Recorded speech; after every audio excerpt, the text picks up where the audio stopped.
Hey, welcome back to the podcast Game Changers. I'm so excited for this episode. I have back with me Judge Echo Hutson. Her work in Montgomery County, Texas has been phenomenal.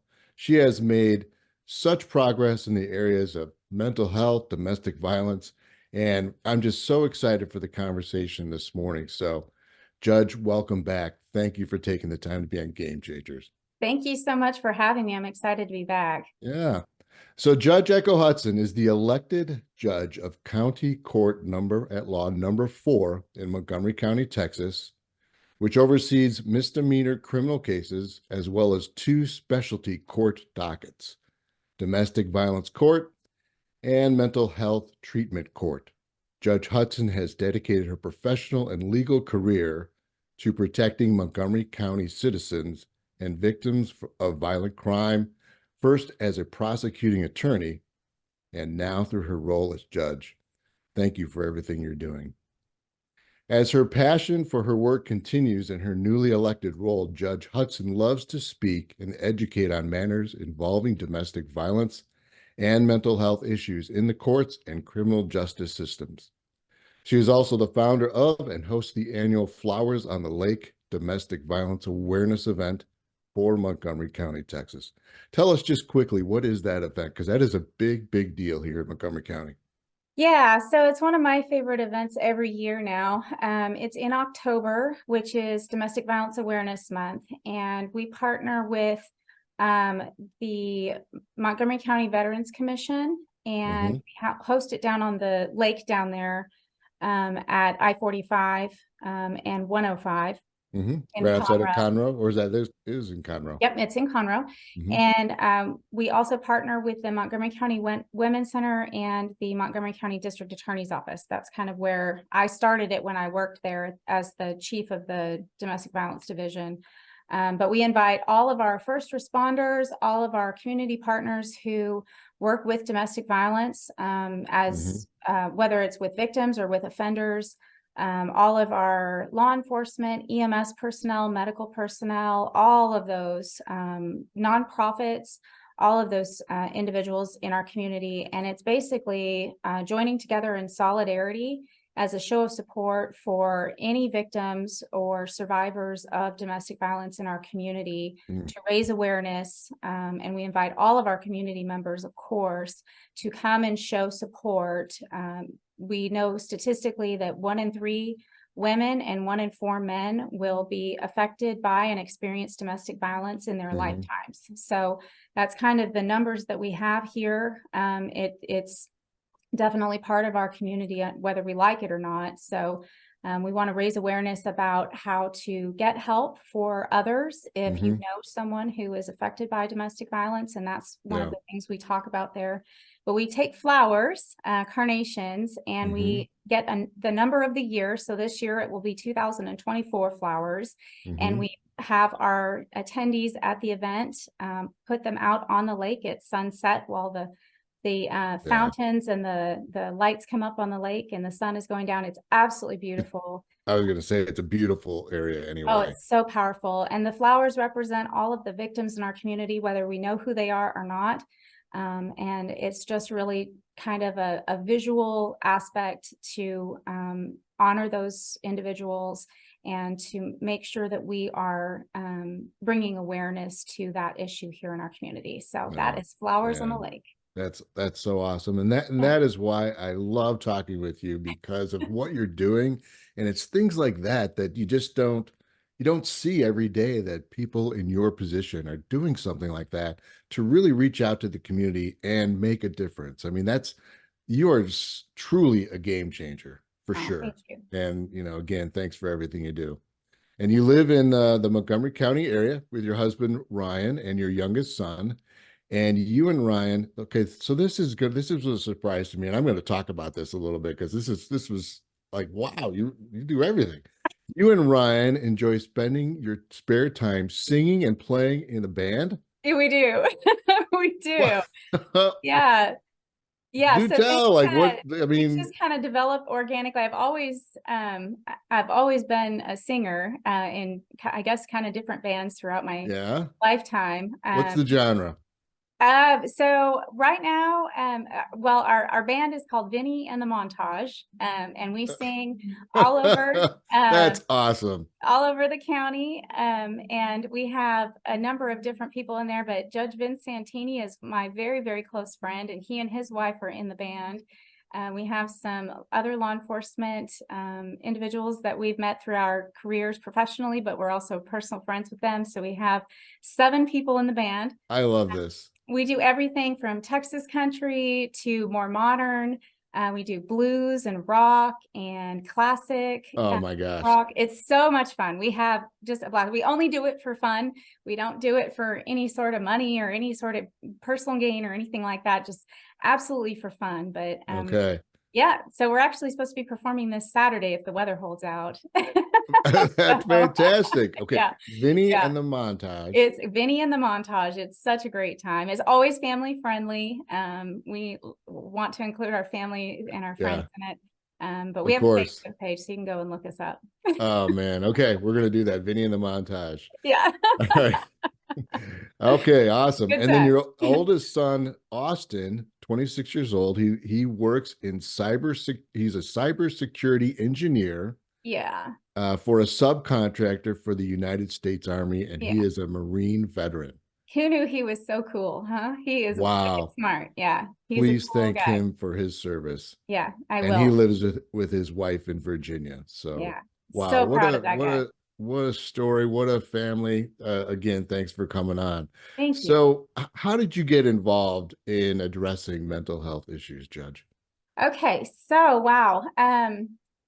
I think that boy, going back to working at the district attorney's office, that was my background as an attorney. Started with cases there, and you know, when a case comes across your desk, you have to learn all of the things about it. So we would have victims, especially in domestic violence, that we find mental illness and mental health disorders are often co-occurring with things like substance abuse. Our offenders often would have those issues, and being able to separate out what's really going on with an individual and finding the right thing. You know, prosecutors are tasked with seeing that justice is done. And so we would be presented by an issue in a case and have to decide what really is the best result here. Is this one where punishment fits the crime? And so that's kind of where the first foray into that. We would have some really severe cases, and we had to decide, you know, are they faking this? Is this really a mental illness? Yeah, Or that would be something? very difficult. It is. And so, I mean, I've tried competency trials, and I kind of got into it there. But then when I was sworn in as judge, I was an associate judge briefly before I was sworn in as my elected office.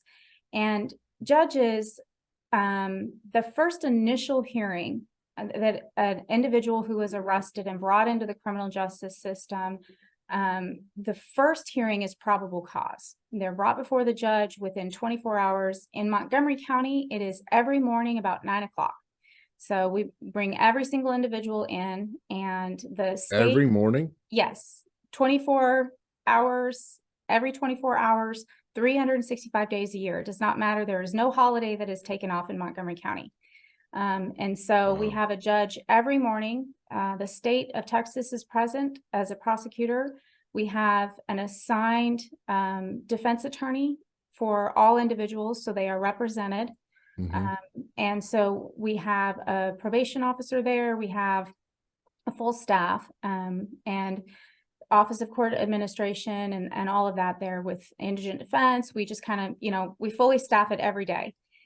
And the judge is tasked with determining if there are, you know, not just probable cause, but if there's any evidence or any flags that show us whether there's a mental disorder, a mental illness, an intellectual disability, anything like that. So you've got to be well trained to recognize that. Right. I mean, that can't be easy to do. I'm going to come right out and say this from the very beginning of this podcast. I am not a licensed medical health professional or mental health professional in any way. But as part of my job, It's exactly what you said. You have to learn that, and you have to learn it in a professional capacity, because my greatest fear is that we either miss something Mhm. with somebody and we incarcerate them where there could have been another avenue. Right. And somebody actually really does have a very serious condition, or we fail to do the opposite, right? And so either way is a terrible result. And trying to do the right thing in each case is really what you want to do. You want to give individual attention to each case. So And that you have was to be aware of what happened to, I mean, obviously right, why they're there, the victim, and, right, and they want justice, of course. So, right. wow, And man, our that's, community does too. Our community wants to make sure that if there's a violent offender, that we're not releasing them. And mhm. if it's due to a mental illness or there's some sort of condition like that, we want to do the right thing, and keep everyone safe. And so that really is, that initial hearing is incredibly important about flagging those, making sure that we are assessing that, making sure that we're following through. So that is the most recent interaction. And then when individuals come into my courtroom just on a regular docket setting, Mhm. they come in front of me. I'm still tasked with picking up on that, talking to the parties, talking to the attorneys about making sure that, is this an individual that there is some sort of diversionary program, or is there some sort of alternate option for this person given Mhm. their situation. So really there's a whole lot going on, and I know we're going to go into that, but that's how my involvement has developed from my very first interaction to where I am as a judge.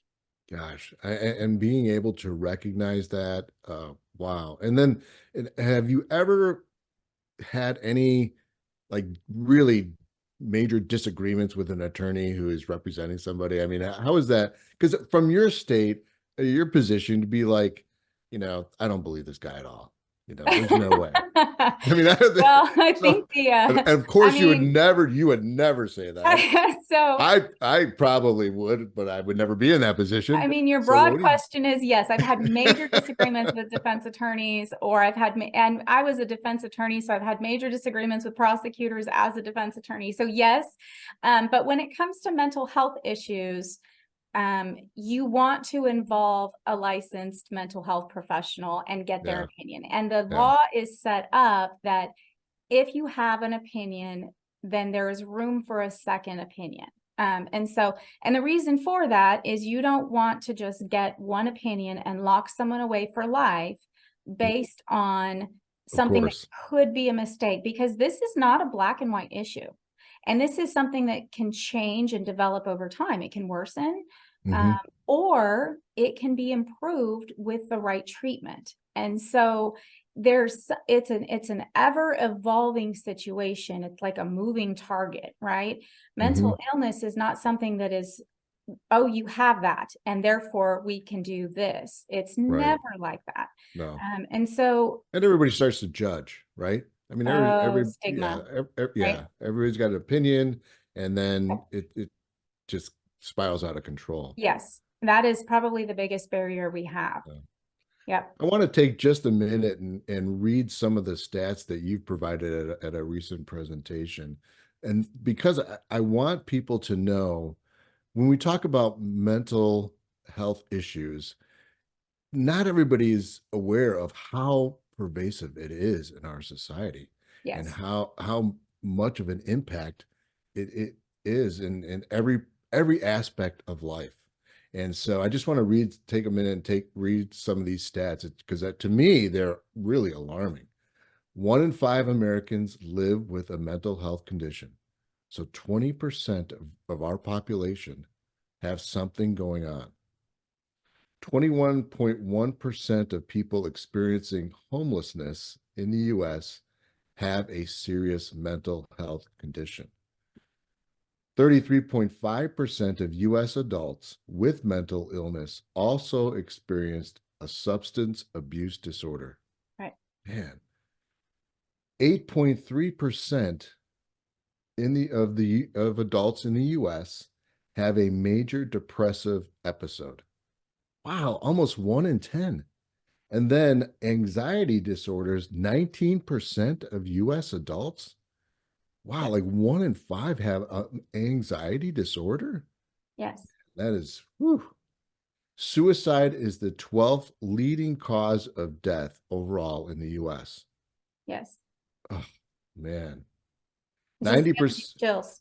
It does. I Mhm. mean, and that's why I'm reading. I want people to know that this is a big deal. This is something that we really need to be aware of. Yeah. And thank goodness you're doing something about it, but we all need to do something about it. Yeah.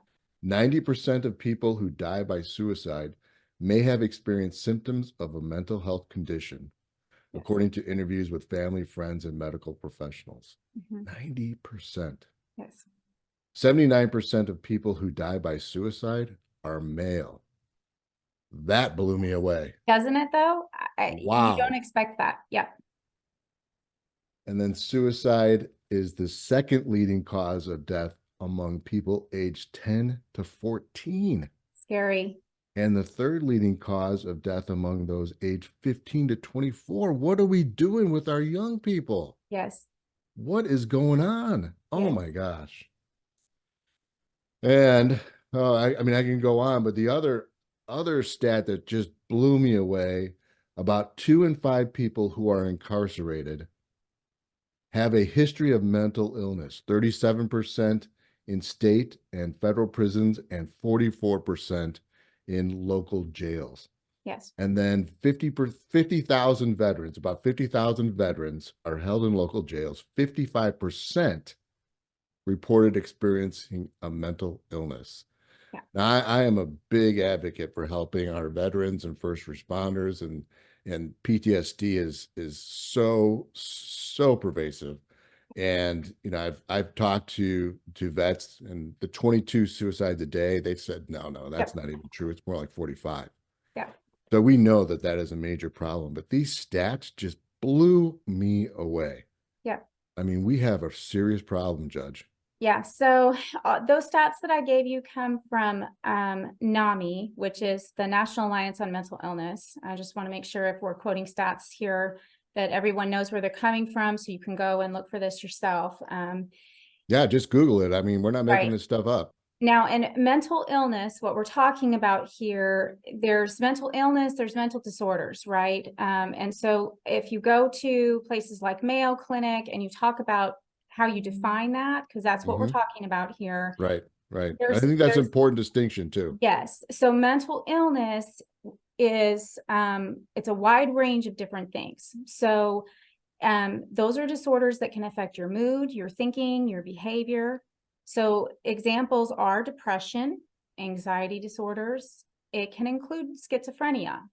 It can include eating disorders or addictive behaviors. But when you're talking about, I think a lot of people think of schizophrenia and some of those really severe schizoaffective disorders, some of those really severe where you see people or hear voices. I want to talk about those statistics really quickly because when we're talking about the criminal justice system and we're talking about that overrepresentation of people with mental illness in the criminal justice system, there are more people in the criminal justice system by percentage that have mental disorders than those who are out in our community. And that's the overrepresentation. Schizophrenia in our country, just generally, is less than 1%. So you're going to see somebody with schizophrenia very, very rarely. But in the criminal justice system, you're going to see an overrepresentation of people with schizophrenia because that behavior tends to put that person in a situation where our society is not equipped to deal with it. And so they will end up committing a crime. And they may be competent, right? So there's competent versus incompetent. They may be competent, but they're not able to follow the rules of society. And so they end up in the criminal justice system, oftentimes repeatedly. And it's due to that mental disorder. And then you see things like obsessive compulsive disorder, borderline personality disorder. And then you get into a little bit more common, you're going to get bipolar disorder, right? So 2.8% of the population in the United States has bipolar disorder. So that's a little bit more prevalent. Again, you see an overrepresentation of bipolar disorder in the criminal justice system. Post-traumatic stress disorder, which we talked about, our veterans, 3.6%. But what was your statistic that we talked about with how many veterans are in our criminal justice system? Over 55%. Correct. And they have that PTSD in just an astronomical rate. And so you look at that 55% versus 3.6% of the population, that is your overrepresentation right there, right? So major depressive That's episodes, huge. yes, and it's huge, and the difference is astronomical. Major depressive episodes, people struggle with those about 8.3%, and then anxiety disorders is 19.1%. That's general population, but in the criminal justice system, it is so prevalent. And then you have the co-occurring substance abuse disorders, and you have other things like that, right? So Because they're you trying put to it all cope with it, together. right? And no, Yes, society, we are not doing what self-medicating, we need to all do of to that. help them. Yeah, so Yes. they're going out on their own, and they're doing what they can to just to survive day to day. Yes. And so you put it all together, and you have people coming into our criminal justice system that are just a mess. And if you've ever seen anything like the ACEs study that came out of Florida, there are studies like that talk about people who come from trauma in childhood. They come from trauma situations, kind of like our veterans who have PTSD, or they have just post-traumatic stress. And that trauma is unresolved. And so they again self-medicate, and they again have mental illness or mental health disorders that put them in a situation where they're not coping well. And they end up with crimes like DWI, possession of a controlled substance, that they're getting it because they can't get it prescribed well, or they're abusing those medications. And so they're doing things to deal with their issues, but it puts them in a criminal sense, right? And so when you get schizophrenia, you might get violent behavior, you might get a whole different level, but that's just a small point. Most of the mental disorders that we're dealing with are not those violent offenders. So separating those out is really kind of an important thing that I want to put at the outset here of what we're talking about. Okay. Yeah. Excellent point. And it's hard for us, just, me, regular Joe in society, to recognize what's going on with some people. How do we, or what are some of the signs that we can maybe look for if we see somebody that is maybe, we just know they're not themselves, they're not acting like they normally would on a regular basis or a typical day, and when they just don't seem to be maybe engaged or just not themselves. What are some of the things that we can look for to say, okay, we have a serious issue here, we need to do something? Well, that's a great question. My biggest statistic, that is the one that scares me the most, given what I do on a daily basis of people coming in front of me, is the average length of time from the onset of symptoms, which I'll talk about what those symptoms are, to the time that somebody actually gets help is 11 years. That is 11 years. Unacceptable. And most people, 3/4 or 75% of people, actually develop mental illness by the age of 24. So if you go to those statistics of suicide, and our young people are the ones, those are the leading causes of suicide in young people, they have already developed all of those symptoms by the age of 24 for the most part.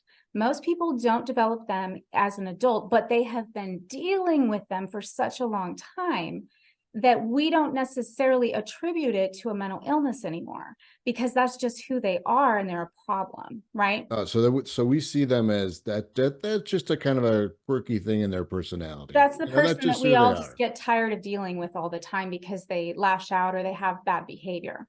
But And how many so times have we heard, like a young person, oh, well, he was captain of the football team and seemed like he, had everything had together, it all together. or she was involved in, music and was in cheerleading, and she just seemed so happy, had lots of friends. And the next thing you know, they kill themselves. They And it's can't like, keep it wow, what together. happened? So there are any number of symptoms here, and it can be a combination of a number of them. But what you want to recognize is when those symptoms become ongoing and cause such frequent stress and affect your ability to function.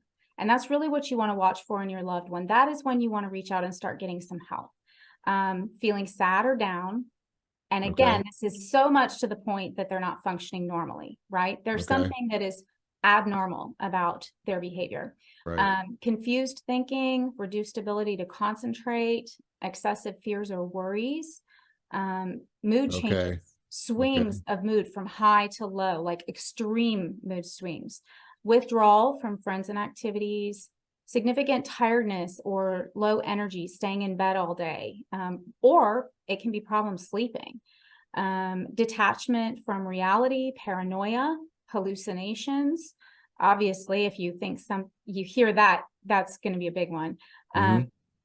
Inability to cope with daily problems or stress. You start seeing people turn to substances to deal with that. Yeah. In our young people, it could be vaping, it could be smoking. In our older generations, it's going to be Xanax or some sort of medication or alcohol, right? Those depressants that help them just kind of sleep better. So then you have problems with alcohol and drug abuse because they're self-medicating. Who invented this vaping thing? I mean, seriously, right. I mean, but that came along like what, 10 years ago or something like that? I'm like, what, are we just trying to make up stuff to ruin our think it was the population? alternative to Especially our cigarettes, our young ultimately, people. I mean, oh, geez. So excessive anger, hostility, or violence, suicidal thinking. Sometimes it can come out as physical manifestations, but those are kind of the main ones. And you want to see a combination of those. But when you start to recognize that in someone, and again, this is not just this is major depressive disorder. This is bipolar. This is suicidal thoughts, right?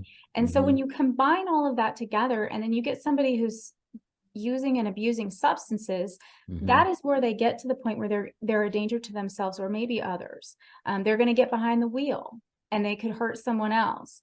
Right. And that becomes a criminal offense, right? Or they're going to hurt themselves. And we do not want that. And that is where prevention becomes key. And that's where we really want to talk about being able to divert some of these people before we get into the criminal justice system. And that's what Montgomery County's been working on. And so that's where awareness comes in. And that's where trying to get past the stigma of saying, I have a mental illness comes in, because it can be a temporary situation. But what we do know is that it's probably not going to get better on its own. You do probably need some help from an outside source. So how do we make that happen? Right. I mean, because what steps can we take to encourage somebody to get some help, or, what do we do? Right. So if it's a crisis, you want to call a crisis hotline. And I have some crisis hotlines here, and I'm going to give those out. And I think, if you want to, when we publish this, if you want to put those up, that would be great.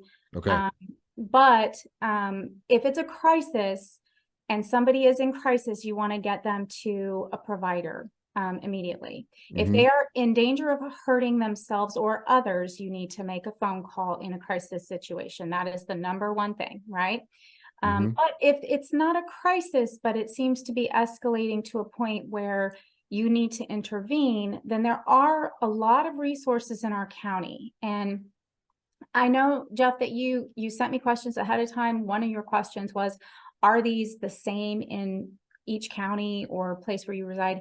The answer is no. Nothing across the United States is really the same. There are national hotlines. There makes it even more difficult. Yes, but each county and each state is responsible for itself and its own resources. So there are some things that, yes, there are different organizations that are nationwide, but really each county is a little bit different. So I'm going to talk about Montgomery County, and I will give some national stuff here, but some of this will be local to Montgomery County. So I want to put that out there ahead of time. So people aren't calling Montgomery County if they are not from here.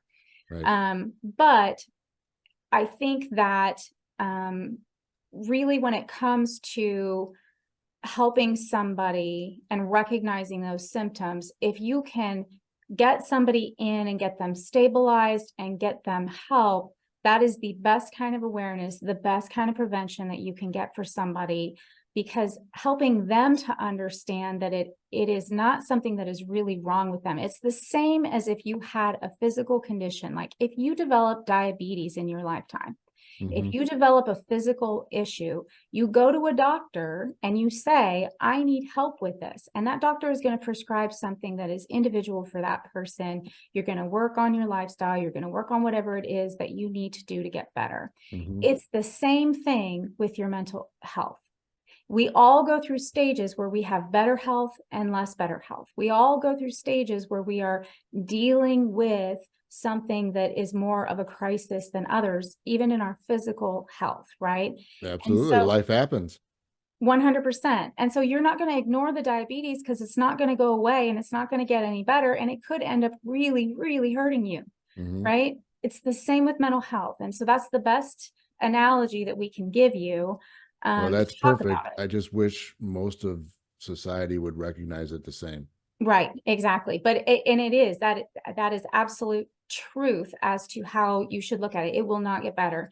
So, there is a Texas Suicide Prevention Lifeline, 24-hour crisis lifeline. It is 800-273-TALK, TALK. So let me repeat that. This Mhm. is the Texas State Yes. Crisis Hotline. Yes. And it's 800-273-TALK, Yes. TALK. Yes, there is a Okay. national suicide hotline. So this is in the US. You can call or text 988, and that's a suicide and crisis lifeline that's available 24 hours a day. Okay. And then if you are in absolute crisis and you need to call for suicide, obviously call 911 or your local emergency number immediately. In Montgomery County, we So have the number just for the National Suicide Crisis is 988. 988. Okay. All right. Yep, you can text 988. And everything is confidential when you call. Everything is confidential. Now, if you are in crisis with somebody who is obviously going to hurt someone else or going to do something or themselves, you can call 911 here in Montgomery County, or you can call the non-emergency number, which is 936-760-5800. 936 760. 760-5800. Correct. And that Okay. is our call out team. It is, there's a number of different law enforcement agencies that have joined it. It was started by Precinct 1. It's been going for a number of years. But they are trained law enforcement, and there's an interdisciplinary group that comes out and they assess whether they need to do an emergency detention order through a judge in the probate court. And that is one of the things that I've helped cover before. So I can talk about that process. But if you are a danger to yourself or others, but you're not committing a crime, then we can get you into a mental health facility.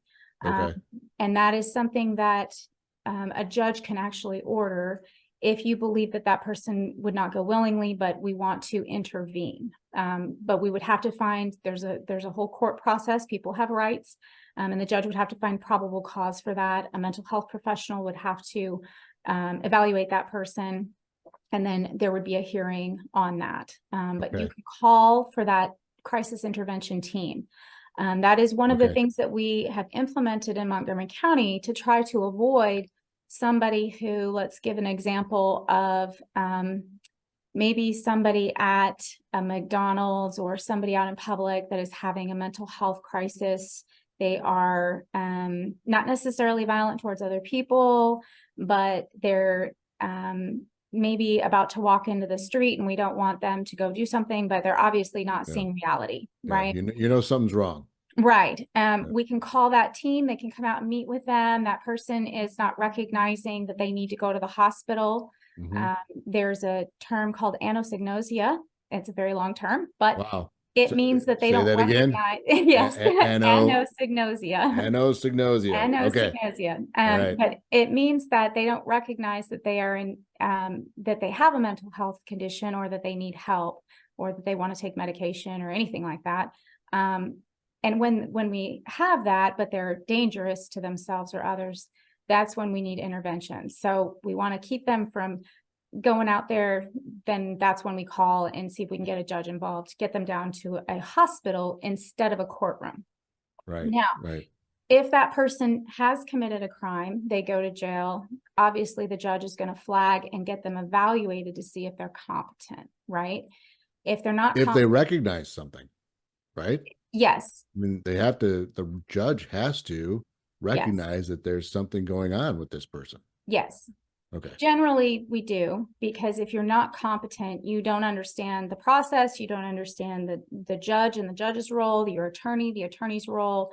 There's going to be something that comes out that indicates that they are not following what's going on. Okay. Then we get a mental health professional and we appoint an attorney to represent them. And so they work in concert with the state and the judge to determine competency. If they are not competent, then we determine whether they can be restored to competency, and we go through that process.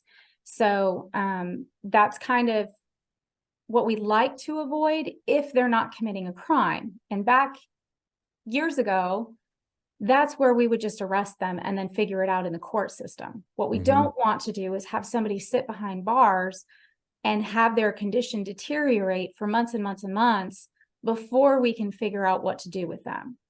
Well, and they're with other people that are incarcerated that are not going to help them. Or isolated, which can be even worse. Either way, neither of those situations is good. So we want to intervene and we want to divert. And so that's what that crisis intervention is. Now, if your loved one is not in a crisis, you can call Tri-County Behavioral Health Care. That is one of our local, and they're regional here for Montgomery County, but they're also other counties. Okay. They have a 24-hour hotline. That's 800-659-6994. Okay. Tri-County Behavioral Health Care Hotline, 800-659-6994. Yes. And to all our listeners, we'll be sure to get these numbers in the show notes as well. Yes. So. Yes. And there is one other organization that actually works with other organizations. It's a nonprofit here in Montgomery County, and I'm not endorsing anybody here. It is simply a tool that we can use, which has been very helpful for mental health providers as well as individuals in the community. It's called Mosaics of Mercy.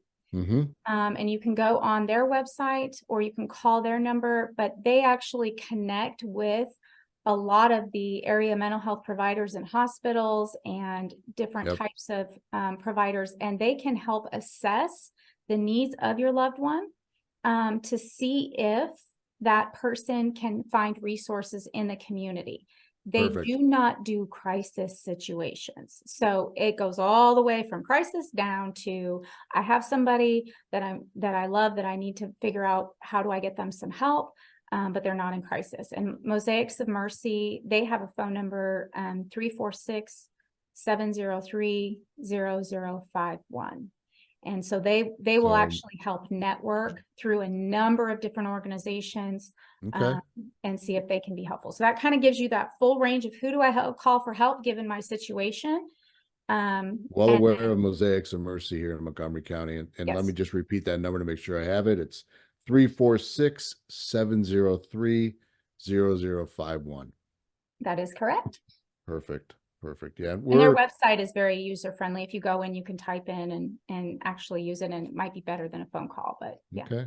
One of the things that we really benefit from in this and many others for living in Montgomery County is the number of resources available. Bingo. And, no matter what the situation is, if it's mental illness, if it's, home, whatever it is. I mean, we have so many great nonprofits out there in this county that are looking to do good. Yes. And, this is a great place to live, but that's what makes it even better. 100% agree. And it really isn't one part. I have the mental health treatment court, but that's just one part. And if we can divert people from ever having to get to that space, ever having to need it, then we have done more for that person that could ever have been done. I would Absolutely. love that we divert everyone from the criminal justice system that would never have needed to get there in the first place had their condition not deteriorated into such a situation. And Yeah. we won't do that for everyone. There's no cure for all of it, but even changing the world for one person, we have changed the world, right? And that Ripple is effect. how I live my life on a daily basis for Yeah. each case. And We so, have to. We yeah, have to. I mean, we're not going to be able to change the world all in one day, right? correct, But we may be able to do it over a series of several days just by correct. helping one person at a time. One person, the person in front of me. Yeah. So that is absolutely kind of how I operate in my courtroom. Well, And you have made a world of difference in Montgomery County, well, for thank you. sure. Thank you. Absolutely. And how long have you been in your role as judge of county court at law number 4? So I was sworn in January 2023. Yeah, only a Yeah, short time ago. yeah. Now That's I will say the mental health treatment court has been in place. So I took this court over, and I worked with Judge Lisa Mychalk. mhm, And my predecessor, who retired before me, was Judge Marianne Turner. And mhm. Lisa Mychalk and Marianne Turner actually created this court. So I am just one in a string of many amazing people to work in this capacity. So I cannot claim that any of the successes here are mine and mine alone. I never would say that. But I am No, you so wouldn't, proud to but work in this process. you've done an incredible job in a very short period of time. And I just know that your work, your future, who knows what your future is going to be, but I mean the sky's the limit for you. But I know it's going to be well beyond Montgomery County, probably beyond Texas. I don't know. Yeah. But you just the future is just, I'm excited for you. Well, I love my county. I love the people in it. And I'll tell you, if we talk a little bit about the court itself and kind of what we do, it's a different Please kind do. of, Yep. Yep. yeah, it's Take a it away. different kind of justice, right? So when people come in to a criminal court and, they're making offers, or they're going to go talk to the state, or they're going to talk about, what's going to happen in their case. And generally, when there's a mental health issue, it becomes more of a collaborative effort with the state instead of that adversarial effort. And so Mhm, in a normal case where you have somebody who doesn't have a mental health disorder, or you have somebody that is dealing with something that is a crime, absent that particular aspect, mhm. you're setting it for jury trial. And the judge is like, okay, parties, figure out what you want to do. And the state's got their position and the defense has theirs, and they either agree to a plea bargain or they don't. And you go to the court and you set it for trial. So that's kind of how the system works. But in the mental health treatment court, when we flag a case as somebody who may qualify, that's where we get into, we want to treat this differently. And it's a very small percentage. And we really, really want to weed out the people who are going to take advantage of it because they're not the right people. They just want Mhm. a free get out of jail, right? So, so we really want to make sure that what we're doing here is meant to help an individual. And so what we do is the judge can flag this, the state can flag it, or a defense attorney can flag it Mhm. as an appropriate case, but it's got to go through a number of steps before we get there. So first, is the person competent? So we went through that. Mhm. If they're not Mhm. competent, we have to get them that evaluation, get them restored, figure out what we're going to do with the case. And you can tell that pretty readily. Pretty quickly, we're going to know Okay. if that person is not competent. Okay. Then, if they're restored, or if they start out competent, but there's a mental health disorder that is qualifying. Okay, so it has to be a qualified mental illness. There's a list of them, and it's going to be something like schizophrenia, schizoaffective disorder, and those major disorders that I read off earlier, Right. Right. or an intellectual disability. So it Okay. can be somebody who has, they're not fully functioning Mhm. intellectually. Do those change? I mean, do they ever update that list? And The intellectual disabilities, or any I of don't want to the speak too far outside my comfort zone. So, okay. I'm just curious so is because there's always new research that comes yes, so they to have to light. be diagnosed by a mental health professional. Okay, So got that's it. one of the things. It Yep. has to be qualifying, and we have to have a doctor that tells us Okay. that that is qualifying. And our list is, and again, mental health treatment courts are statutory in Texas for populations of our Right. size in Montgomery County. So this is kind of set with what we're dealing with. So this was set through the legislature. Got it. So Got it. you have that You do quantified. not have flexibility there. It is set. Oh, there is a little bit depending on what the doctor says. So you have Okay. to have a qualifying mental health or a mental illness, and then you have to have that illness being tied to the criminal conduct. So you can't just have a mental illness, it has to actually be related to criminal conduct. So again, somebody who is just drinking and driving and then says, oh, but I have bipolar, those two don't mix. It has to be related, and the state has Now to that seems like agree. that'd be very gray to me. It can be gray, and you can say we're going to take this case even though it doesn't quite fit, and that's where we want to weed that out, right?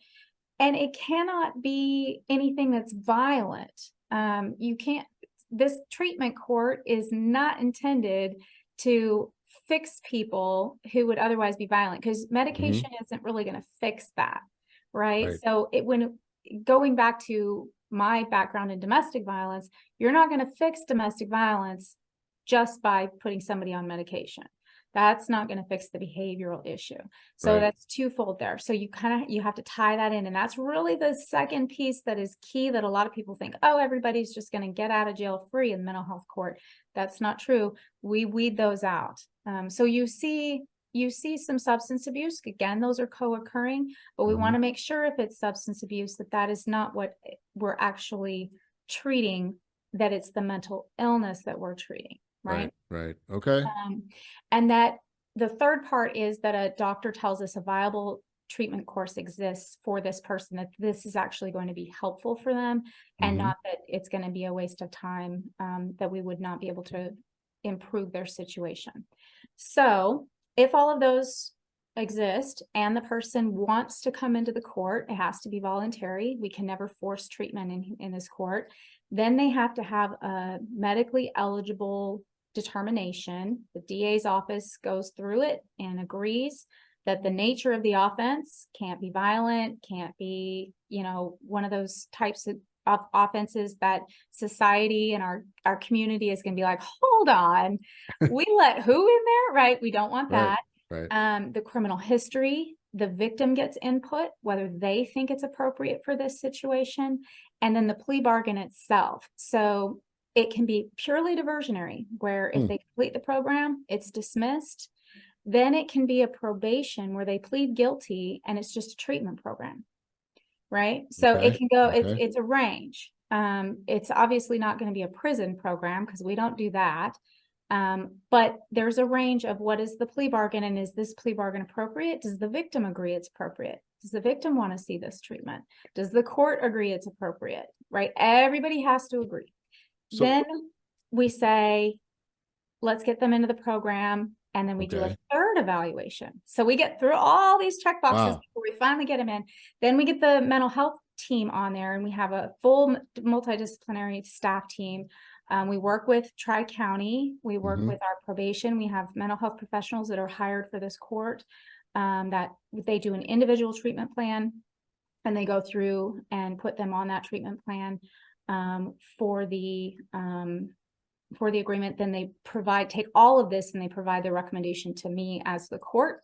And if I agree with it, then I will take the person, and they do what's called a psychosocial evaluation. And they put all that in there, and they say, here's the person, here's their background, here's the crime, here's their mental illness, here is their likelihood of success. And judge, do you agree? And then I will bring them into the court. And this is not one of those situations where it is one size fits all. Each person that No comes way. in must Yeah. be an individual basis. If that happens, then I'll take them from the originating court. I take them from all the courts, all the felony courts, all the misdemeanor courts, and bring them in, and then they become my mental health treatment court. One of the things you said that kind of struck me was that you can't force treatment. No. So what if you see that treatment is absolutely necessary, but you can't force it? Sometimes Then what? somebody comes in and the state's like, we're going to give you a short jail sentence. And the person's like, I don't want to go through all the work. I don't want to deal with all that stuff. And that's it. Now, I have said, and I will tell you, I've had cases where somebody seems to be very much in a situation where they need help, and the state wanted to give them a probation, and it was not going to be a supervised mental health guided probation. And I said, that is an exercise in absolute failure. That person will fail. And when they come back on the probation, it's going to be revoked and they're going to get a bunch of jail time. And I'm not going to accept that plea bargain. And I said, y'all go back to the table and I want you to seriously consider mental health treatment court. And then they came back and they said, Judge, we've considered mental health treatment court. And I said, have you? So, I mean, I can put my input in there, but I can't plea bargain and I can't force somebody. Now they can come to me for a sentencing, and they can say, if Judge, you sentence this person, and I could put them in a treatment court. Any of the judges can do that if they find it appropriate. I can strongly guide them and say, I think this is appropriate. You may want to consider this, but at the end of the day, the person has to agree, because I can't force medications on somebody legally. That seems reasonable, but there are some people out there that are.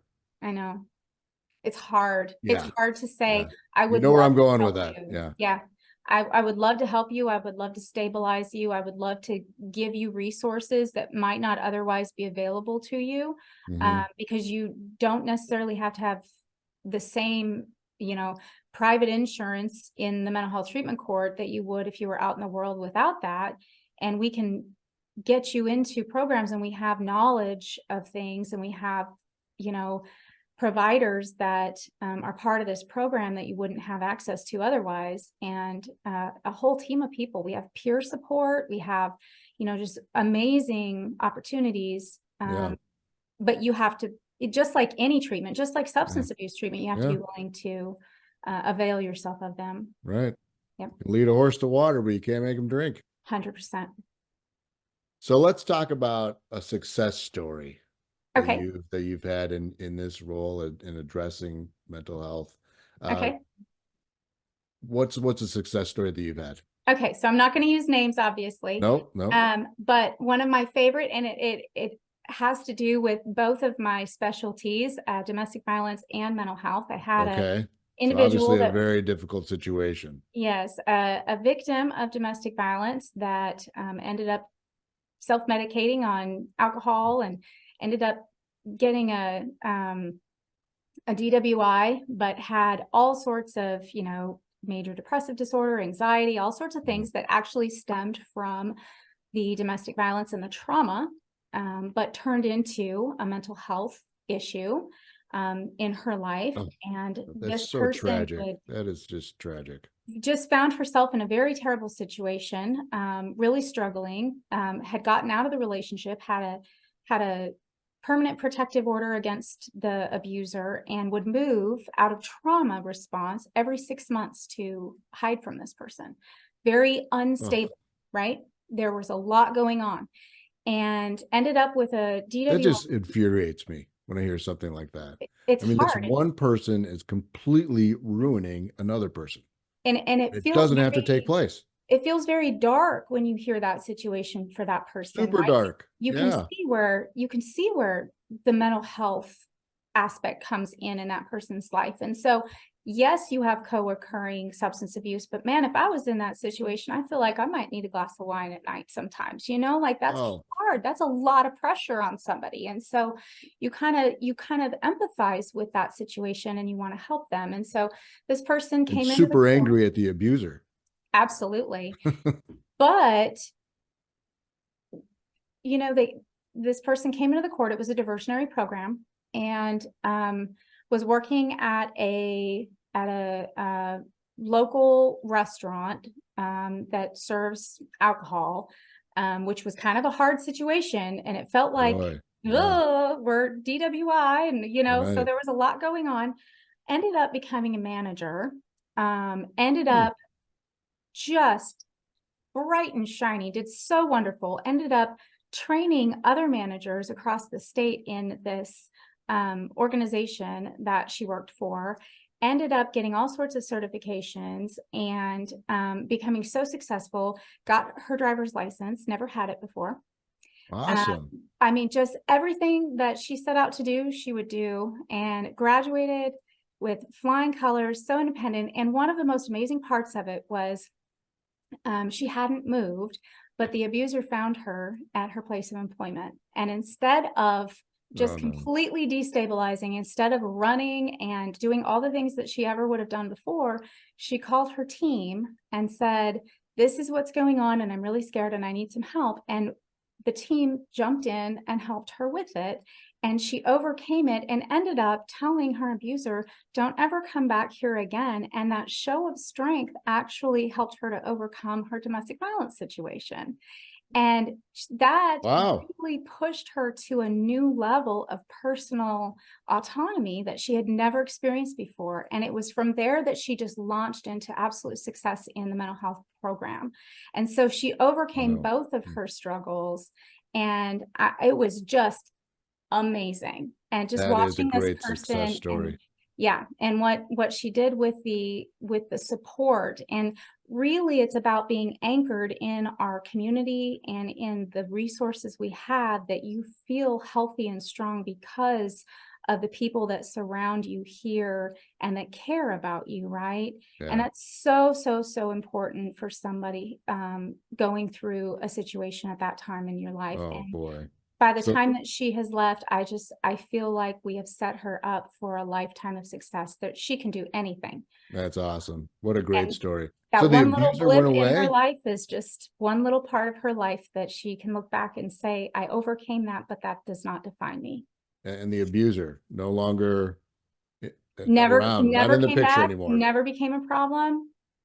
See, the abuser felt like there was a sense of power over this Yep, other person, right? The victim. yep, And once the victim was like, no, yep, this is not going to happen, yep, the abuser's like, okay, well, I guess I'm going to have to seek out somebody else, yep, unfortunately, yep. which is probably what happened. Yep.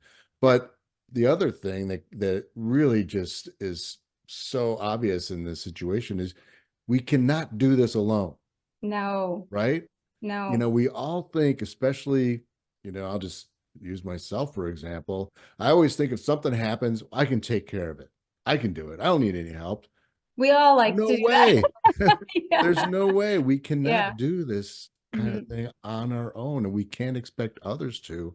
It takes a team, and it takes sometimes really encouraging that person to accept help, that it's okay. Yeah. It's okay to be in a situation where you're accepting help from a group of other people, a team. That's Yeah. how you're going to make it. What Yep. a great Absolutely. success story. That's It's so awesome. rewarding. And so we deal with so many heavy topics, I think, and people hear, "Oh my gosh, you do that on a daily basis." And really what I deal with is people, and people are amazing. And at the end of the day, this is my community, and the people that come into my court are my community, and I want to help them. And so when I get the opportunity to do that, then we've really done the right thing for our community. Well, you're dealing with some tough situations, and I just thank you for everything that you're doing and helping our community. And I've said this before, I'll say it again, and I'll continue saying it. I don't know where your future is going to go, but it is going to be huge because you've already done amazing things in such a short period of time. Well, thank you so much. And thank you so much for having me and letting Yeah, me talk about all of this. I of hope that course. somebody heard something that will be able to help them too. So Well, putting that out there in the world is really important. very important. And we'll be sure to put all these numbers, contact numbers, and locations, businesses in the summary notes for the show. And so people have access to that readily. So before I let you go, though, I've got to ask one fun question. Okay. So Vinny and the montages totally threw me off. I was not expecting that. So I got to go back to that just for a second. What is, if someone were to say, okay, Judge, play your favorite tune, Vinny and the Montage, your most favorite song, what is it going to be? Oh man, there's so many. Oh Or you can gosh. pick a couple, but I just, Okay. It would have to be probably a song by the Turnpike Troubadours. I love Texas country. good call. Good call. All right. So for some of us in Texas, we know the Yes. Turnpike Troubadours. And they're What? touring again. Oh my gosh, I'm so excited. Yeah. Okay. Or I sing a song by Journey. I love some Journey. So man, that's fun. Let's What? see. I Oh my know, I gosh. know. It's so fun. So it's hard to pick. It's You hard to got, pick. come on. We got some You're Creedence Clearwater Revival. I mean, it's good. There's good stuff. It's a great set list. Oh man. Well, we're looking up Vinny and the Montage for sure. Yes, And yes. you're gonna attract a crowd now. We're gonna all be yelling for Journey and Right? Yeah. and some Turnpike Troubadour. That's awesome. Judge, thank you for taking time today. This has been a great episode. I knew it would be. You're just so helpful to our community, and all the information that you provided is going to be helpful to our listeners. So thanks for taking the time. Appreciate it. Thank you, Jeff. I appreciate you. Yeah. And to our listeners, thanks for tuning in to Game Changers. Always appreciate you listening. There are so many podcasts out there, and you tuned into this one. I appreciate that so much. If you want to learn more about Game Changers and check out another great episode, I have plenty. Go to the website gamechangerswithjeff.com and pick your favorite one and let me know so I have more episodes just like that. So thanks again for tuning in. Today was a great day. Tomorrow is going to be even better. Peace, everyone.